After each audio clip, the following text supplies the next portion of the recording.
সমাজসেবা থেকে কখনো নিজেকে দূরে রাখেননি তিনি, বরং পুরস্কারের পাওয়া ২,০০০ টাকাও দিয়েছিলেন মুখ্যমন্ত্রীর ত্রাণ তহবিলে। ভালো তবলাবাদক তিনি, সমাজের যে কোনো স্তরে নিজেকে এগিয়ে নিয়ে গিয়েছেন। কিন্তু সেই সুযোগ বেশি দিন হয়নি। ভোটাধিকার পাওয়ার ২ বছরের মধ্যেই পৃথিবীর মায়া ত্যাগ করেছিলেন সৌভিক।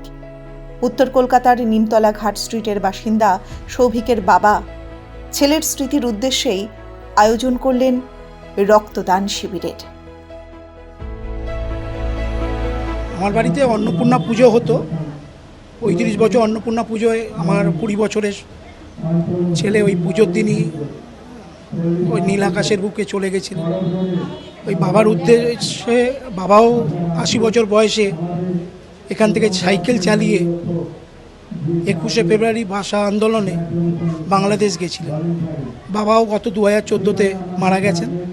কিন্তু ওনাদের স্মৃতির উদ্দেশ্যে একটা নিমতলা ঘাটটি সৌভিক অ্যান্ড জি পাল, বাবার নাম গিরিধারী পাল, জি পাল মেমোরিয়াল ফাউন্ডেশন করেছি। ৩ বছর হয়েছে। এই ফাউন্ডেশনের তরফে অঞ্চলের সমস্ত বয়স্ক মহিলারা যারা আছেন, মা বাবারা তো বয়স হবেই, ওনাদের নিয়ে আমরা বছরে একবার ঘুরতে নিয়ে যাওয়া, সারা বছর বিভিন্ন সাংগঠনিক কাজে, চিকিৎসা বীজ বা কোনো সময় যে কোনো মানুষের আপদে বিপদে আমাদের এই সৌভিক ফাউন্ডেশন কাজ করে। এবং এই আমরা ৩৫ বছর একটা রক্তদান আন্দোলনের সাথে আমিও যুক্ত। তা দেখতে দেখতে ছেলেও এই সমস্ত কাজ করতেন, কিন্তু আজকে ও নেই। যাতে ওর আমাদের এই কাজের মধ্যেই ও থাকে, ওই জন্য সৌভিক মেমোরিয়াল ফাউন্ডেশনটা করেছি। তপ্ত গরমে দিকে দিকে রক্তের আকাল, সেই গরমের মাঝেই লাইনে দাঁড়িয়ে ভোট দান চলে। এরকমই এক সময় পৃথিবীর মায়া ত্যাগ করে বছর ২০ সৌভিক। সেদিন সৌভিকের বাড়িতে ছিল অন্নপূর্ণা পুজো। ভোরবেলা ঘট আনতে গিয়ে আর ঘরে ফেরেননি। পথ দুর্ঘটনায় মৃত্যু হয়েছে তাঁর। ২০২৪ সালে পালবাড়ি ছেড়ে সৌভিকের কাছে চলে গিয়েছিলেন স্বপন পালের বাবা গিরিধারী। এরপরে ছেলে আর বাবার স্মৃতিতে স্বপন তৈরি করেছেন Souvik and G Pal memorial foundation. কিন্তু যেভাবে ব্লাড ব্যাঙ্কগুলোর অবস্থা, তাতে প্রত্যেক ব্লাড ব্যাঙ্ক কর্তৃপক্ষ বলছে লোক নিয়ে আসুন তবে রক্ত পাবেন। ডোনার কার্ডে অনেক ক্ষেত্রেই সময় মতো রক্ত পাওয়া যাচ্ছে না।